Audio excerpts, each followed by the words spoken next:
This is Marco Reus. This is Shinji Kagawa. This is Nuri Shahin. Hello, this is Jadon Sancho. And you're listening to the Yellowwall podcast.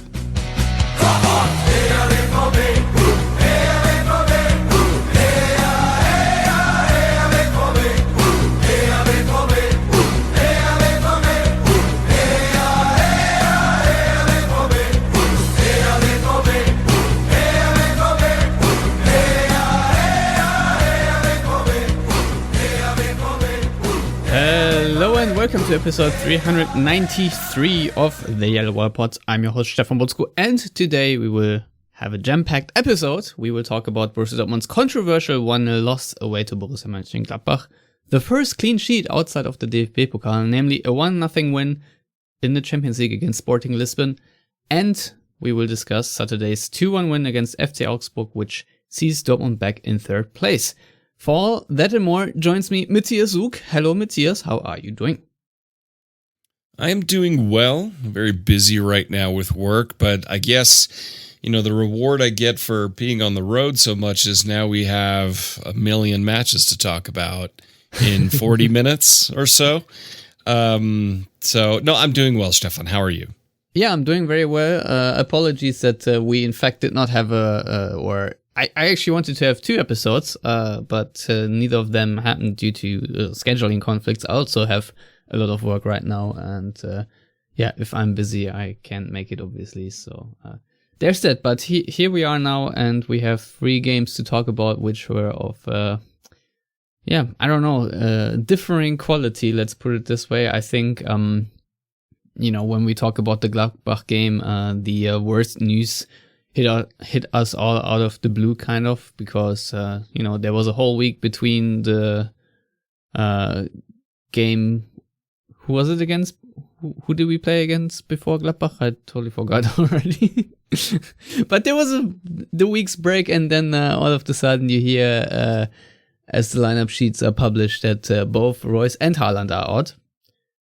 That's obviously not ideal, and Dortmund did then field a striking duo consisting of Youssoufa Moukoko and Daniel Malen. Matthias, what do you make of this game from Dortmund at the Borussia Park? Yeah, I actually had to sit down this morning and rewatch key moments and things like that because it's been a while. And let me tell you something, there weren't a lot of key moments. Overall, if Haaland is out or Reus is out, that's one thing. If both are out, you can clearly see that it's very difficult for Dortmund to create chances. Now, we're going to talk about that in an Augsburg context here in a little bit, where creating the chances really wasn't the problem. It was putting them away, which was the bigger issue. But against Gladbach, it was such an uncomfortable game. Gladbach were very motivated. They were very up for it. Dortmund seemed a bit weary. Not leery, weary. It's different. What hurt was Zakaria's goal, which I will give him credit in the sense that he never gave up, but he got so lucky that Bellingham had that unlucky touch that really just played him in, and Kobel once again without a chance. And then after that, the game was very physical. I felt that the referee in question, Dennis Eitekin, pulled out the yellow cards on Dortmund a little early and a little fast. I'm thinking specifically of that first booking against Dahoud, which of course had massive ramifications like 30 minutes later. And that kind of killed the game. But that all being said, Gladbach had a few good opportunities, but nothing where I was like, oh my God, that was great. Statistically, they didn't completely blow Dortmund away. And of course, Torgan Hazard near the end had a golden opportunity to get a draw, but I feel like the draw probably wouldn't have been quite right. I think Gladbach, all in all, deserved the win, but there is a certain aftertaste with it, because Dortmund just didn't seem like their plan, and this isn't even plan B, this is plan C if you don't have Reus or Haaland, wasn't quite clicking and gelling with a new coach and so on. So it's not that didn't really throw me too much. I was kind of expecting that, maybe a little bit more. But then, of course, you get brought down to 10 men, and I have a lot of thoughts and feelings about that. So early that just completely disjointed everything. Yeah, let's talk about the whole Dahoud sending off controversy in a minute. I think my initial thoughts on this game is, first of all, Dortmund did switch to a back five. We had not only Hummels and Akanji, but Pongracic also. And interesting, which I thought was interesting, is that Pongracic played in the middle of all three center backs, because usually that's where Hummels is fielded. But this time it was different. And of course, Meunier and Guerrero, the wing backs, and in midfield, you had Dahoud, Witzel and Bellingham. So at least on paper, taking out the two attackers, Dortmund should have a, somewhat solid defensive lineup, something that should be quite impenetrable considering how poorly Gladbach have played recently. And this is semi-true, I guess, because Gladbach didn't really burn an attacking firework, but what they did do, and that sort of harkens a little bit back to how Dortmund played, is that Dortmund's build-up was extremely shoddy, and Gladbach pressed. I don't know if it's because they are playing more and more like the Adi Hütter way, because it's a way that Eintracht Frankfurt have roughed up Dortmund quite often, and it's very efficient if you, effective rather, if you press Dortmund high, and if you may be a tad late, that you still make sure you get some sort of contact in there. I think most of the aggression really came from Gladbach, and Dortmund, in my view, looked like in the old Favre days. To be honest, they were very passive, and the build-up was very meh. And of course, the massive problem, up front, Dortmund had almost zero creativity. Most of it was hinging on Dahoud and Bellingham. And I think Dahoud right now, even without the sending off, he was struggling, especially when it's a heated atmosphere. I think he sometimes sort of tries to do too many things and fails with that quite frequently. So he had a lot of poor giveaways, which were completely unnecessary. And the moniker that Lars gave him, namely Lockdown Iniesta, is very telling right now. The other big disappointment in my view, which I don't know if you want to even rate it as that, but is that the partnership of Marlon and Moukoko was completely hanging in the air. Of course, Dortmund with Reus and Haaland usually press way better. That's for sure. But also, I think Rose said after the game that Dortmund were actually taken by surprise that Gladbach also whipped out a back five, and pressing with two attacking players is not that easy. And I feel like Dortmund didn't even really try to be aggressive, and when they did, it was mostly their front two, and that's doomed to fail. So in general, I think the approach to this game from Dortmund was just terrible, because they were too passive and allowed Gladbach to do something to them which they should have done to Gladbach, to be honest. So that's really what annoyed me, and hence Dortmund, I think, throughout the entire game, they had not one single shot on target or something like that. And the attacking department was pretty impotent throughout the entire game, and only later, very late in the game, Hazard, managed to get some stuff going. But it was a weird game, and I agree, the Zakaria goal was very lucky. Guerrero has a weird clearance, let's put it this way, with his sort of back heel, but clears it maybe a little bit too in the middle, but it's not like he can clear this in a controlled way. Maybe there's a better way to clear it, I don't know really, but then conceding this sort of goal in a game which looks like a typical scoreless draw, that hurts. And losing Dahoud then and going back or down to 10 is even more hurtful. And I think Marco Rose said it himself, they on the sideline had already drawn up a plan of how to react in the second half, and with Dahoud being sent off, that went completely out of the window. So I'm really intrigued to find out how you sort of see that decision from Aytekin to send Dahoud off, which wasn't for the foul, but for his disrespectful wave of the hand afterward. Yeah. Aytekin gave an explanation afterwards saying that, well, he was already annoyed when Guerreiro waved him off, like hand waved him. It's not like he got verbally abused or assaulted or pushed. I mean, we've seen that kind of stuff, and that is way over the top. But a hand wave when you're frustrated. So anyway, he said he was frustrated or he was annoyed that Guerreiro did it. And then when Dahoud did it, he basically picked Dahoud and showed him a second yellow and sent him off. And to me, yes, I am biased because I'm a Borussia Dortmund fan and I genuinely or generally am not on referees' sides because I feel like too many of them drip of arrogance in the way they handle players. So, it kind of goes both ways. I thought that was I think that's horseshit, to be honest. I think that's complete crap. Player's frustrated. He waves his hands. He didn't flick him off. He didn't cuss him out. He specifically said it's because he waved his hand like, oh, it was almost like, whatever, and we've all done that even in our lives towards other people. And it just, he said, I was missing the certain level of respect.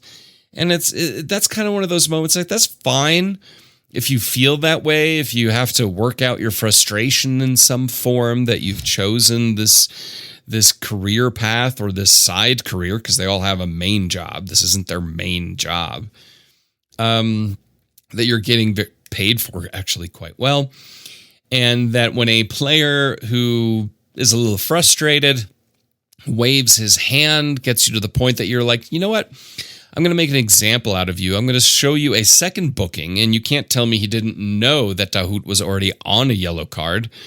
And so essentially this became a red card offense. He knew what he was doing. He knew he was going to send the player off. And that directly, massively alters the course of a game. And I think that's absolute crap. And Marco Rose, after the match, I thought had a very reasoned response. He said, you know what, I understand that. And I do believe that too many referees get treated in a disrespectful manner by players. Granted, some refs kind of deserve it. But then you need to do that every single time a player acts that way. And since that never happens, almost never, to then pick out this one situation where the player was already booked and you knew it, I just think is, I'm not going to say it's unfair because that's not strong enough of a word. It's kind of dumb. It's self-centered. And to make an example in a situation that by the end of the season, who knows, maybe that's the situation that then leads to Dortmund not getting a point or 2 or 3 points that hurts in terms of Champions League or a title. Now, of course, Dortmund had more time after that to score, but we all know what it then looks like when you go down to 10 men at that point. I just think it was absolutely foolish from Dennis Aytekin. He let his pride get in the way of his professional judgment, in my opinion. And again, it's not like Dahoud did what other players I've seen do. I've seen the Premier League. Good Lord, I've seen South American football, where, they get told to F off and they get cussed out and the refs don't do anything. Dahoud didn't do that. He waved him off. I mean, it's not that egregious. It upset me in the moment. It upsets me again now. And they asked Mats Hummels, and Mats Hummels first was like, Dahoud has to be a little calmer. This is kind of on him. And then they showed him what happened, and he went, oh, wait, no. That ref is like totally over the top. To give a red card for that is bullcrap. Because that's essentially what it amounts to. Yeah, so I've feelings on that, and I have thoughts on that. So I'm going to say my thoughts first is that I think that Dahoud needs to be a little smarter. I feel like you can tell that Aytekin was on a power trip, and I think I mean, it looked very disrespectful, the way Dahoud flicked him off. Do I think that this amounts to a second yellow just for that? No, I don't think so. I'll be honest. And my feelings on this situation is also in the context of Bayern Munich playing away to Gladbach and Upamecano causing 2 clear penalties and the referees not picking it up. That's, I may be in conspiracy land every now and then, but I firmly believe that there's a thing called the Bayern bonus, and I think we saw it there. And then in a similar constellation where Dortmund then traveled to the same stadium, and then Dahoud being sent off for, let's call it a power trip by Aytekin, I think is the marginal details that can decide a title race. Who knows if Dortmund are actually strong enough to really push Bayern, but since it's close right now, I feel like there's at least this 1 point that Bayern has an advantage of Dortmund that they shouldn't have, and I also don't know if Dortmund maybe gotten away with a point or even all 3 had they stayed all 11 men on the field after the break, because Dortmund did play a little bit better after the break with the introduction of Torgen Hazard, and of course I think he was subbed in for Pongracic, and then Ansgar Knauf came on for Moukoko, and later Nico Schulz, I think, and Marius Wolf, when they came on for Guerrero and Meunier, they really brought some extra energy, and the same for Ranier, I must admit. And it was not the greatest game by Dortmund, not by any stretch, and in many ways you can be really disappointed about this game. I mean, I think the most disappointing moment was when Hazard had this beautiful free kick and Witzel blocked it. So but these are sort of my thoughts that and feelings really, that I can totally understand that Aytekin gives that second yellow. But then, it needs to happen more often, right? I don't think you're really changing the collective behavior of soccer players with 1 red card this sporadically. It needs to happen more often, and especially if a referee like Aytekin, who are usually really highly does this. It's a little bit annoying because he is a referee that usually manages a lot with his communication and does not, show a lot of bookings, especially when he is surrounded by a pack of Bayern players complaining to him. There are not a lot of yellow cards then just shown for complaining. And I think even Hummels got a yellow card for complaining there when Dahoud was sent off, And you said that he knew that Dahoud was on a yellow card. I'll be honest, I'm not entirely sure he was. That was the only feeling I had when I watched it live, that maybe it was sort of an impulse booking, and then only when he looked at this little card, he saw that Dahoud already had a yellow, and then had to send him off. I don't know. That makes it even worse. Yeah. That makes it even worse. Yeah, that would make it worse because you should not forget who you... Yeah, exactly. But this is how it felt to me. Do your fucking job. I'm sorry, do your fucking job right, or do something different, especially because if you're speaking about it at a high level, we don't need NBA level refereeing in the Bundesliga. That would be the worst thing that ever happens. In that type of just up and downness. But like you said, the Bayern bonus lives and breathes, or big team bonus. Let's call it the big club bonus. Yeah, I like Bayern bonus better. It's catchier. I know it's catchier. Also, the Bayern Dortmund bonus. do get a couple of calls here and there. Let's be honest. Of course, Dortmund have this advantage every now and then too, but not in Gladbach. No. And I just felt like the tone that Aytekin had early on, looking at some of the bookings that he threw Dortmund's way, I was like, those are a little overzealous. And I'm thinking specifically of Dahoud's first booking. I'm like, it's a foul. That was a foul. It was a free kick. But a booking, that one seemed like it felt, this is just conspiracy land, because that's what we do. That's what we don't get paid for. Is that he came out like, I'm going to prove a point. I don't like Borussia Dortmund. And every little thing I'm going to go after. But then when, after Dahoud sending off, then it was, I forget the name of the Gladbach player who after that got booked.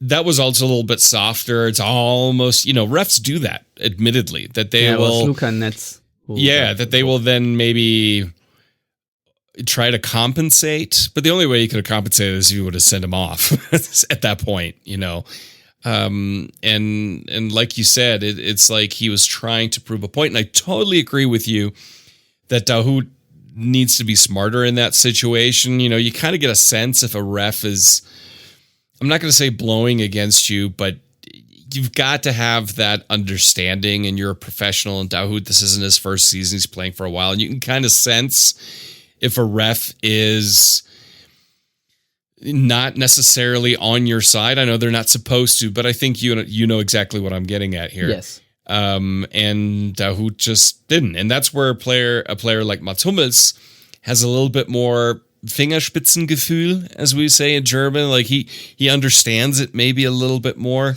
Well, he got booked himself, so. No, I know. Although, see, that was the in thing. The summary doesn't say that he got booked, so maybe I just remember it wrong. No, I mean, I thought he did get booked, but I thought he got booked for a foul. I don't know. I need to look it up elsewhere. No, that was right now that was sorry. Maybe I got my matches mixed up in my head. The booking for the foul was against Sporting. Sorry. Yes. Too many games to review in one episode. Anyway, so let me just pull all that back. No, in general, I think Aitekin handled it very incorrectly, and it could have ramifications for Dortmund throughout the season by the end of it.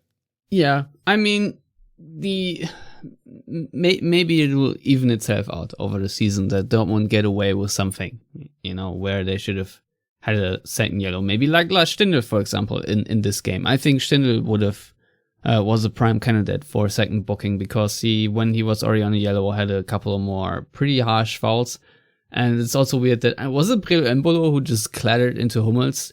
That to me was also a booking. It was a weird refereeing performance because on the one hand, you book a player for waving you off, and on the other hand, you let the players play really rough. So, it was a weird day by Aitekin, but at the same time, I think Dortmund really need to do better, even if they're without Reus and Haaland, because that attacking output was close. It was pretty zilch until Hazard stepped it up later, and that was sort of when Gladbach got a little tired.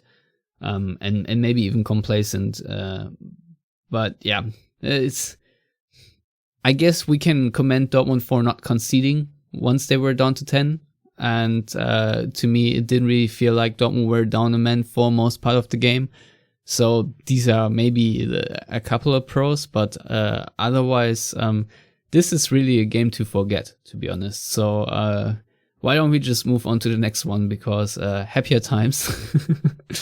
Yes, much. Though not in the 8th minute, because that's when Mo Dahoud picked up an injury. And he had a bad week. Yeah, he had a terrible week, performance-wise, and then this injury. I think it's a knee ligament thing, where he overstretched his knee. That's what happened. He was a bit lucky that nothing tore, but yeah. Other than that, I mean, the good news is he was replaced by Julian Brandt in this game, and I thought that Julian Brandt, after he came on, played a really terrific game. So that's already a massive positive, and of course that Dortmund finally picked up their first clean sheet after against, I don't even remember who the opponent was in the first round of the cup, but that hardly counts. They still are searching for the clean sheet in the Bundesliga, but at least in the Champions League they got one, and I think that's pretty important, especially when you only win by 1 goal. So those are like the main takeaways, plus that of course Daniel Malen finally scored his first one, and otherwise you teased Dortmund's wastefulness in sort of scoring, and this time they scored 3 goals that were ruled offside, and they had 7 offsides in total. I think in this game, they just got trapped too many times by Sporting and had a little terrible timing in that regard, because those calls were semi-close, I guess. But Matthias, what are you taking away from this game? Those very important 3 points that keeps them level with Ajax, who are pulling away on goal difference. Yeah, I mean, obviously the head-to-head against Ajax will be the group decider, in my opinion. My takeaway from this one was Sporting came to play Dortmund and try not to lose, which I feel like they didn't really trouble Dortmund much. Yes, they had that one corner right at the end of the match, 91st minute, which I hate set pieces after the 90th minute. It's just like, oh God. Where it was put wide. It was wide, but still, they connected with the header. It's telling that the most dangerous player for a Sporting on the night was Sebastian Coates. And when a defender is one of your most dangerous players, then that says a lot, in my opinion. I think they were just trying to not lose, which is always difficult then when you do go behind to try to switch that up and play on the front foot. But I don't feel like they really tried too hard. I can't think of much of any real threat to Dortmund that they posed.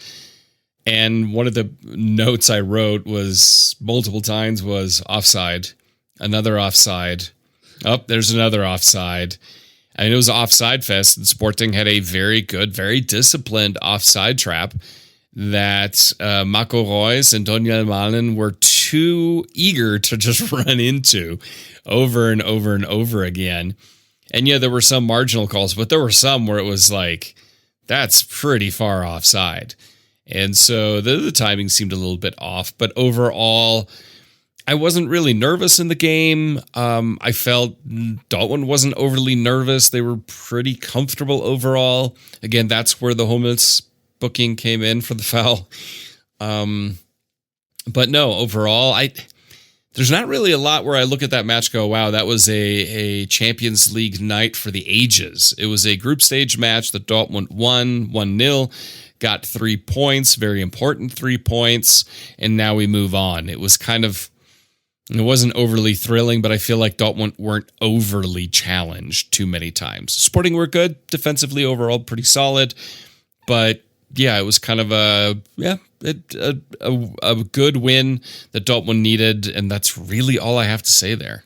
No, that's exactly what it was, really. I mean, it was a very professional performance. What I criticized Dortmund for doing against, or not doing against Gladbach, they did pretty well against Sporting, is that they pressed a little bit better. They were not letting Sporting have much of the ball, to be honest, and I think they had like 59% of possession, and they were very comfortable when they had the ball and pinging it around. Sporting on the other hand, I think they didn't really try to bother Dortmund too much. Many times this game was sort of at a still stand, and it felt to me like Sporting were very comfortable not having the ball and just staying back.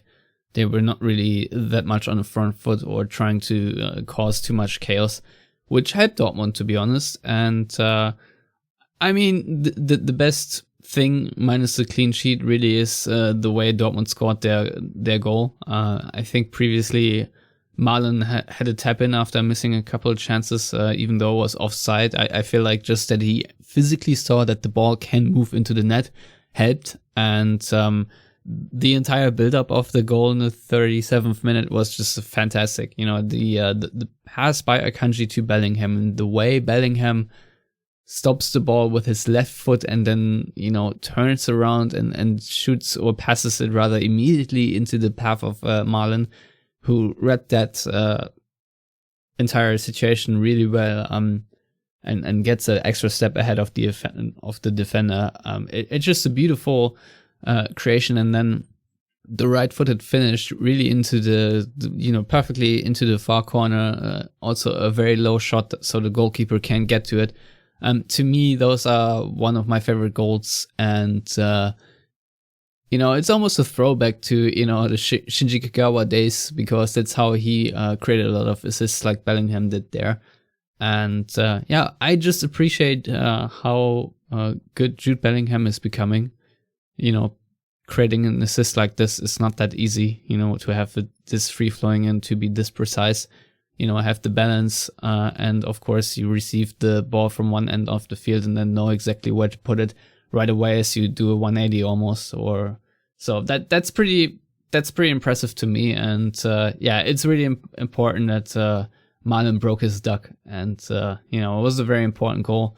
I wish he had started scoring a little sooner, but I'll take it, to be honest. That was a really well-crafted goal, and Dortmund then managing to bring this one home with, once again, the closer Marius Wolf later on, and Nico Schulz came on, Rainier came on. So, considering that Dortmund had to make a early substitution due to injury, it's just a bit of a patchwork right now, and so if they're getting results, that's all that matters. So that's pretty much all I can say on this game. Dortmund move on, and I think they play Ajax next, so that should be a massive game after the international break, and I'm sort of looking forward to it for the spectacle, but I also feel like Ajax are a very strong side, and I'm a bit fearing them. So anyway, let's just move on, Matthias, if you don't mind, unless you have any final thoughts on this game. No, I mean, I echo your thoughts on that goal. I mean, think about it, from the build-up all the way from the back to going to the net. I believe I counted a total of 5 touches. So that's pretty efficient. Yeah, it is.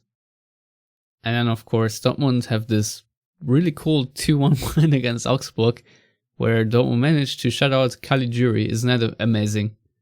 I every set expected piece this to go wrong ugh. at some point, but it just didn't. No, I mean, there was some debate afterwards. Some people were like, oh, Dortmund didn't play that well. I see it completely differently, because this is the kind of match where we've seen Dortmund in years past lose. A match that they completely dominated statistically in goal scoring opportunities and so on. And not only did they dominate, not only did they win, and I'm not going to say come from behind because it was an equalizer that they quote unquote came back from. But with Dortmund over the last few years, it almost felt like they came from behind. And they never gave up. I mean, they kept on going and going. And I'd say the second half, after they had conceded the equalizer, Dortmund played even better than in the first half, when it almost felt like they were still a little tired. It was like that midweek hangover was stuck on them. And Julian Brandt had a really good game. And, of course, accentuated that with a goal. And, if we look at it... Huh? Winning goal. Winning goal, yes. Not just any goal, it's the winning goal. The winning goal. But if we look at, just pure statistics, Dortmund outshot Augsburg 20-6. Dortmund played 644 passes, Augsburg 258.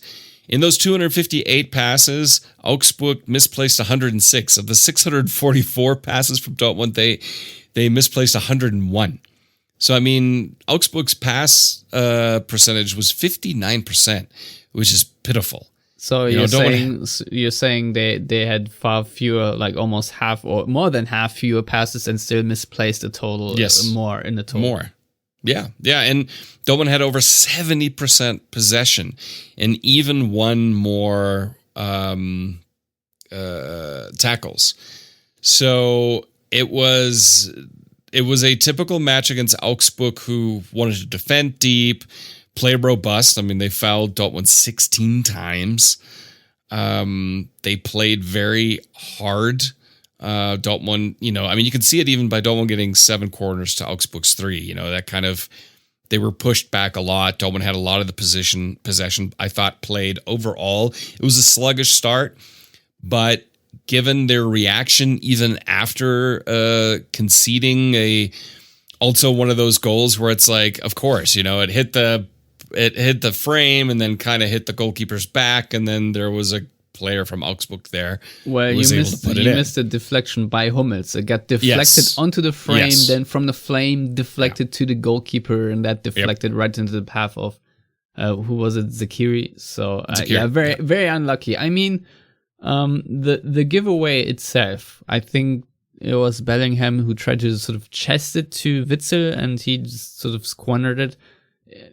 General point, I thought that Witsel did not have a really good game. And that giveaway, was very unfortunate to, I think, was it Arne Meyer who then played in the number 10 spot? Yes. I think it was. Yep.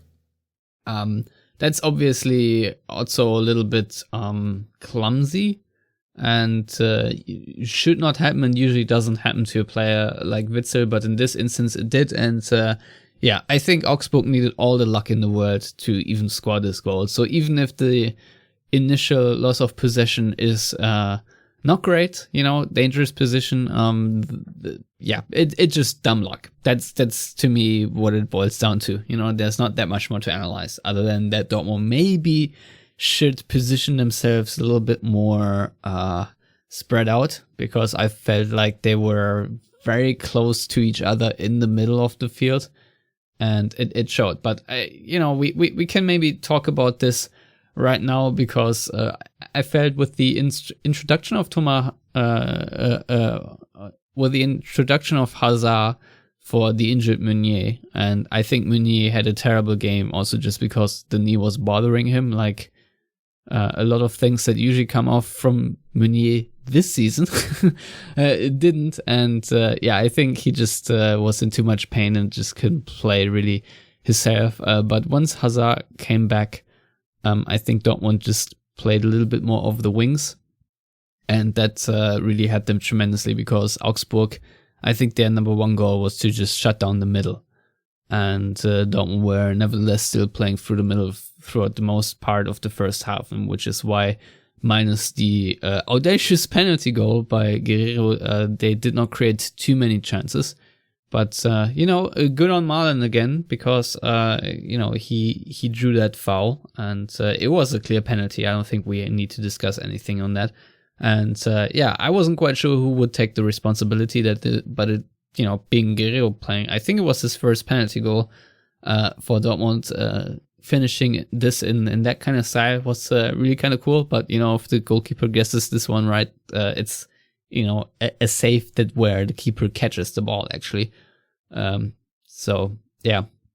was a very interesting game from Dortmund, because I thought they improved quite okay with the substitutions, but at the same time the substitutions are also quite boring overall. I mean, Emre Can replacing Witsel in the 66th minute, I think, helped dramatically, because Witsel, as I said before, had a really terrible game, and I thought he was too easily closed down and pressed, and he felt very uncomfortable on the ball, and his tacklings that he wanted to make when it was his job to close down opponents were often just a couple of steps behind. I don't know, to me he just looked tired and out of steam, and I was very thankful when Emre Can finally came back from injury and right away brought an entirely different level of energy. But, Dortmund had to close this game out with Guerrero as a right back and Schulz as a left back. And we haven't even discussed that Marius Wolf, of all people, started this game. So, without Haaland and all these things, I think we can be really lucky right now that Dortmund are 1 point away from the top of the table. Given their, I think, level on points with Freiburg and whatnot, but this season could have been a much worse outcome given all the injuries and the reshuffling that Dortmund have to do right now. Oh, completely. The one thing from two things, I'm glad you mentioned Freiburg. I think we have to now reanalyze that loss against Freiburg, maybe in a different light, because they've had a fantastic start to the season. But beyond that, the one negative takeaway I have from this game, I mean, like you said, that goal from Augsburg, sometimes shit happens. It can happen. My big negative is so wasteful. There's so many chances. I mean, Dortmund could Wasn't have there a put great 4 or throwback 5 to past all the them. times, though? Yeah, no, I mean, it's true. I mean, we've had matches against teams specifically like Augsburg where then Dortmund would have maybe like 2 more shots after that. I mean, Marco Reus alone should have scored 2 goals. Marius Wolf almost had a tap in, if not for a last-ditch clearance there against him. And I have to say, I'm actually kind of surprised so far Marius Wolf hasn't been that bad. I mean, he's not like standout amazing, but he's played solid. He's added some energy. He's obviously not a player that's going to be beaten for pace very often. And with the absence of Haaland, Mann could shine a little bit more. I really like him. I think he will be a fantastic player for Dortmund.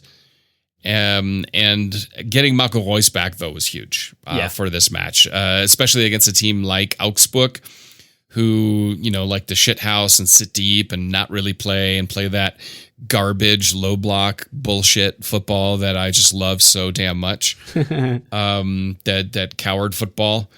It just it was great, and Marco Reus had a good game. He just should have scored. But again, I'm glad that Julian Brandt was the one who scored the winning goal, because this is a few weeks ago. You and I were a little harsh with Julian, and I wouldn't say harsh. I think we were correct in our assessment of his situation. No, I was just pissed that he was injured already after 90 minutes against Leverkusen. I know, but. He played well against Sporting, and he played very well against Augsburg, and long may it continue, because, we've got the international break, and if I read correctly, Holland is going to Norway for Norway's matches, and that makes me very, very nervous that the Norwegians will play him, because I thought Holland. He wasn't going. Has there been a new development that I've missed? I thought I read it, or I may have misread it. I'm not sure. I know it was up for debate just yesterday. So I think he didn't go, but yeah. If he doesn't go, then I stand corrected.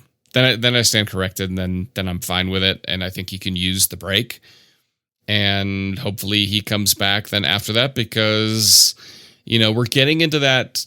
Every time is crunch time, but we're getting into that time of year where over the last 2 seasons specifically, like that November, December crunch, where Dortmund last season, that's where the season almost completely fell apart. And that's when Favre got sacked and things had to change for Dortmund. So hopefully he comes back and he's rested and ready to go for, the dark, rainy time of the year.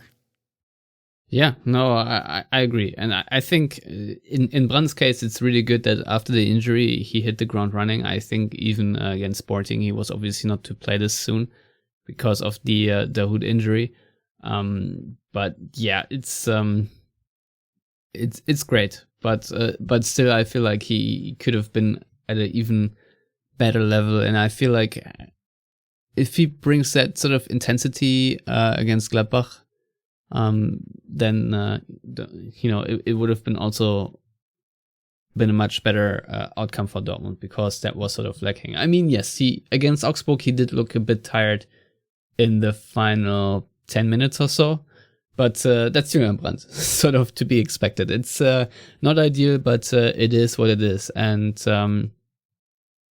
it's also overall a bit weird with the international break, because there are a lot of different information floating around. First of all, I thought it was kind of weird that the news got broken by Switzerland that Gregor Kobel was injured and didn't attend the national team. Usually you would assume that something like this was going to be communicated by the club first. But I think he has just some sort of ligament irritation in his knee, and he should be good to go against Mainz. Something with his knee and his toe, I think. So he's just a little banged up, and I think Belgium yesterday tweeted that Thomas Meunier has left the squad. So yeah, I don't know. He is nursing a knee injury. The same with Mats Hummels, obviously, who has his patellar tendon issues. So everything is very touch and go with this Dortmund team. So I'm not taking much for granted, to be honest. But be that as it may, I'm just very glad that they got it done against Augsburg, and even with the patchwork lineup that was on the field for Dortmund at the very end of the game, I thought it was actually kind of comfortable. I don't really recall any large or big chances that Augsburg had, even though they brought on Grigoric, Niederlechner, Sarens and Badze, and Lasse Günther. So they had some sort of attacking subs there, but it didn't really helped them. I think the last chance they actually had was Ries Oxford, which was a header, and that was in the 65th minute. And from then on, they didn't even have a shot that was blocked or off target or anything. So, obviously it's unfortunate that both Hazard and Reus hit the woodwork, especially Hazard's chance, which was a 1-against-1 situation against the keeper. That should have been buried. But, we'll take it. We really just take it because those are very important 3 points, and Dortmund have a habit of laying an egg against Augsburg, even though less so at home. But nevertheless, and of course, if you look around, I called Dortmund the slump busters for Gladbach, but that slump really was busted because then they turn around and beat VfL Wolfsburg, which in a way also helps out Dortmund and the entire freaking Bundesliga, to be honest. And of course, we had Eintracht Frankfurt winning at the Allianz Arena. So I think the only unbeaten team left in the Bundesliga right now is SC Freiburg. So there you go. And if you want to see a difference between Freiburg and Dortmund, then just look at how many goals Freiburg have conceded after 7 match days, which is 5. Bayern have conceded 7, Leverkusen have conceded 7, Wolfsburg have conceded 8, and then you see Dortmund sticking out there like a Thor sum with 13 goals conceded. And I think Dortmund's defensive prowess has improved a little bit over the last weeks, but it's still not there where we want it to be. At least they're not averaging 2 goals against right now. Clean sheet against Sporting and just 1 conceded against each Gladbach and Augsburg. I think that's a positive development, but nevertheless, I think it can be better. I don't know. What are your thoughts? I have to agree. If I kind of look at it's a weird start to the season, I feel, overall for Borussia Dortmund, because have they even fielded an entire healthy starting 11? No. They have not. And, that's the main thing. That's my concern. I mean, is this going to be the season of that's never going to happen? I think it always seems to be something. Because of the Euros and the shortened summer break and players, just being banged up left, right, and center. I think it will be like that for a very long time. That's my assumption. Maybe in the second half of the season things change. I don't know. But, injury, sometimes you just also have very bad luck. Let's be real. And, I'm also very intrigued to see how form varies, because in my books going into the season and the first games, Dahoud was one of the first names in that starting lineup. He was in incredible form, but he just could not conserve that. And right now, I see Julian Brandt ahead of him, for example, if Brandt plays like this. And Emre Can I see ahead of Axel Witsel, if this sort of form continues. So the good news is, I guess, that Dortmund have a lot of players that are on a similar level, where form sort of dictates who right now is even in the best 11, quote unquote. But, it still would be nice if some depth returns. We haven't, I think, not mentioned Gio Reyna yet, but he, of course, was out for the entire period of between the international breaks.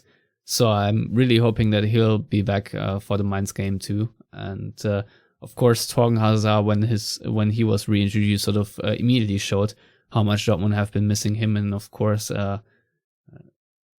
should we even talk about the dependency on Erling Haaland? I think he's such a exceptional player that it's of course Dortmund depend on him. Every team in the world would. Oh yeah, so, I mean, Bayern, take Lewandowski out of Bayern. They'll still win games without him. Dortmund have won games without Haaland, 2 on the bounce now. But it's a completely different Bayern without Lewandowski, and it's a completely different Dortmund without Erling Haaland. Why? or before that, Aubameyang and Lewandowski, because these are transformational, generational players. I mean, this is not like, no offense, but it's not like, your best striker's Florian Niederlechner, in the sense of, yeah, he's a decent lower half Bundesliga player. No, Erling Haaland is a world-class generational talent of a player, and him being out will of course be missed. And you can say it's an issue, but like, what are you going to do? Are you going to try to find someone that's like just one bare step behind Haaland and go like, hey, by the way, you're going to play if he gets hurt, which doesn't happen that often. So, good luck with that. Well, I mean, we could discuss adding maybe someone like, I don't know, sort of an old veteran player. I mean, Bayern do have a backup. Sandro Wagner? Yeah, they have Choupo-Moting. I don't know about Sandro Wagner. But you know what I mean. There are players that you could sign on like a 1-year deal or so that could maybe help out, but there's not really a name that springs to mind right now. Where you have a little bit more experience than Moukoko, who obviously, as you saw against Gladbach, is still very young and very raw, and Moukoko needs to be in a team that's functioning around him, but if the team around him dysfunctions, you can't really rely on him to pull it out of the bag. Let's put it this way. And maybe there are some other strikers that give a little bit more structure and have just the experience, even if they're not the fastest anymore, just by positional play and whatnot to cause a little bit more damage. I think there is a discussion to be had about this sort of player type, say the Berbatovs and Julian Schiebers of the world, whether Dortmund would have such a squad player. But right now with COVID and the financial situation, and of course the very bloated salary that Dortmund have, don't forget they're still paying Roman Bürki to don't do anything really. Sort of restricts that right now, but in general, it's a discussion to be had, and of course, we will discuss. I think for a very long time before the season ends, who actually will replace Haaland at the end of the season if he leaves. But not right now. That's the bigger issue. Obviously, the next step after that, I'm sure that's something that keeps Michael Zorc up at night at this point, because I mean, he had Lewandowski, then, Aubameyang, who actually came in as a right winger, and who would have known he would have turned into the striker he did for Dortmund. and yeah, I love how you just skipped over the entire Immobile gate. Yeah, well, see, the problem with Ciro Immobile is, you look at him in Lazio, he's a transformational striker. It just was not a good fit. I was actually thinking about that watching Jonas Hofmann. Watching the Gladbach match back, and I'm like, he just wasn't a good fit for Dortmund at the time, but he's a good player at Gladbach. Immobile was not a good fit for Dortmund at the time, and Immobile admits that, but he's transformational for Lazio, but he's not that great for Italy. So it really depends on also the player you get in the system. But I mean, you've really gone from that Lewandowski, Aubameyang, Haaland.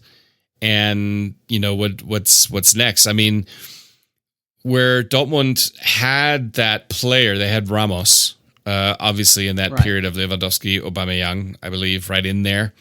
And he came in and he got a couple of goals here and there. For me, the bigger issue was seen in the Gladbach match when you not only were missing Haaland, but also Marco Reus. Also, player that's really hard to replace, and they were also missing Brandt, and Hazard wasn't really entirely fit too. Exactly. So, and Reina was also out.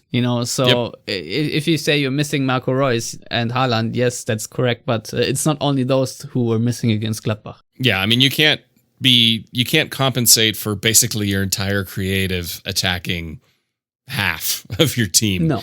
By throwing in a teenager and a player that just got here. Exactly. I think Daniel Malin will blossom into a major goal-scoring threat with time. But granted, when he's paired up with Erling Haaland, that's a little hard because Haaland's going to score the most redonkulous goals from the weirdest angles that no human aside from Zlatan Ibrahimovic can score. But thinking about who's next, we don't need to worry about that. We just need to worry about, who can step up and score those goals. And that's why it's great to see Malen getting a goal, Brandt scoring a winning goal. And it was a good goal he scored, Brandt, and good first touch, and low corner again. I like it. I must say it, I'm a sucker for goals that are scored to any corner but a low shot. I feel like they're very hard to save. Yeah, especially, Daniel Malen, he passed it in there. It's not like when Haaland shoots, he wants to destroy the goal frame with every shot, is how it feels, because he just has, like Marco Reus. Marco Reus has a powerful shot. Whereas seeing a more finesse type shot, and Brandt, there was power in there, but it was more precision than power. And those, I agree with you, those are just somehow so satisfying. It doesn't rip you out of your seat, like a weird bicycle kick from God knows where, or a half volley, but there's just something about it that adds more to the quality. Yeah, so it's kind of a weird season right now because Dortmund have dropped 2 games from the first 7, but at least they've won 5. That's a big positive to me. You could have had let's say 3 wins and 2 draws and 2 losses or something like that. But no, Dortmund are right in the thick of it, but at the same time, you just feel how imperfect everything is. The defensive side of the game is very iffy at times. The set piece defending is still horrible. You can sense what the new coach wants to do, but every so often there are situations where Dortmund just fall back into a pre-Terzic era, and nothing really looks cohesive and the way you want it. And it's just, there's so many processes going on at the same time, and you just don't know in which direction the season will go. Because on the one hand, it all can fall apart very quickly, and on the other hand, Dortmund can go on an epic streak, just like they did at the end of the previous season, and you wouldn't blink twice and question it because there's so much quality in the side. So I really don't know how it's going to go next. And then of course we have the big injury lottery with the international break going on. Dortmund are pretty happy, I guess, that neither Hummels nor Brandt nor Reus, I think, are traveling to the national team, and I think same goes for Haaland if the information is correct, and Kobel and whatnot. But it's a weird one, and you just hope that there are not more muscle injuries piling up as Dortmund will then take on Mainz. But that's a game we will preview, I think, next Thursday or so, because we're already an hour in, and I really don't feel like talking about the Mainz game at all. I feel like this was a good episode to look back at those 3 games, put them all into context, and then tie a little bow around it and get out of here. I will have to agree with you there. So, Matthias, it's time for you to tell our listeners where to find you on the interwebs. Well, you can read my self-loathing, pessimistic tweets on Twitter at Matthias Zug. Yeah, you can follow me at Stefan Butzko, where I think there will be more Sixers tweets going forward because that season is starting. I'm not quite sure in what direction this will go, but it'll be interesting. Let's just put it this way. Otherwise, of course, you can follow all of us at Yellowwallpod on Twitter and Facebook. And if you want to contribute to this show financially, then go to patreon.com/theyellowwall. If you want to subscribe, do this wherever you get podcasts, as they say in the TV commercials. But if there's a way you want to subscribe, but it's not available to me, just sort of DM me at Twitter or shoot us an email at yellowwallpod@gmail.com. And I'll try to remedy that situation. And of course, if you feel so inclined, you can subscribe to our YouTube channel, where we just upload this podcast as well. If you some of those people. And other than that, as always, thank you for listening and goodbye.